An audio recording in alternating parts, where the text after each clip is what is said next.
Hi hello ಎಲ್ಲರಿಗೂ ನಮಸ್ಕಾರ. ಇವತ್ತು ನಮ್ಮ ಮಗಳು ಸ್ಕೂಲಲ್ಲಿ ಪೇರೆಂಟ್ಸ್ ಟೀಚರ್ ಮೀಟಿಂಗ್ ಇತ್ತು. ಅವಳು ಕ್ಲಾಸ್ಗೆ ಹೋದಾಗ ಗೊತ್ತಾಯಿತು ಇಟ್ ಈಸ್ ಇನ್ ಲೈಬ್ರರಿ ಅಂತ. ಮಾರ್ಕ್ಸ್ ಎಲ್ಲ ಚೆನ್ನಾಗೇ ತೆಗ್ದಿದ್ದಾಳೆ. ಇಂಗ್ಲೀಷ್ 49, ಮ್ಯಾಥ್ಸು 49 ಮತ್ತು EVS 50 ಈ ಥರ ತೆಗ್ದಿದ್ದಾಳೆ. ಡ್ರಾಯಿಂಗ್ ಸ್ವಲ್ಪ ಚೆನ್ನಾಗಿ ಮಾಡಿಲ್ಲ. ಟೋಟಲ್ ಅವಳದು 99.2% ಬಂದಿದೆ. ಎಲ್ಲ ಮುಗಿಸ್ಕೊಂಡು ಹೋಗೋಣ ಅಂದರೆ ಇಲ್ಲ ನಾನು ಆಟ ಆಡಲೇಬೇಕು ಅಂತ ಹಠ ಹಿಡಿದ್ಲು. ಸರಿ ಆಯಿತು ಆಟ ಆಡು ಅಂತ ಒಂದು ಸ್ವಲ್ಪ ಹೊತ್ತು ಕೂತ್ಕೊಂಡೆ. ಅಲ್ಲಿ ಚೆನ್ನಾಗೇ ಆಟ ಆಡ್ತಾಯಿದ್ಲು.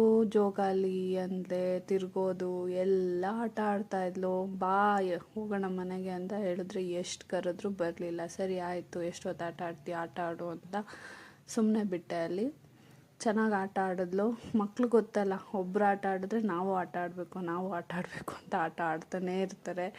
ಎಷ್ಟು ಕರೆದ್ರೂ ಬರೋದೇ ಇಲ್ಲ. ಸರಿ ಆಯಿತು ಆಟ ಆಡು ಅಂತೇಳಿ ಚೆನ್ನಾಗಿ ಆಟ ಆಡಿಸಿ ಮತ್ತೆ ಅಲ್ಲಿಂದ ವಾಪಸ್ ಬಂದ್ವಿ.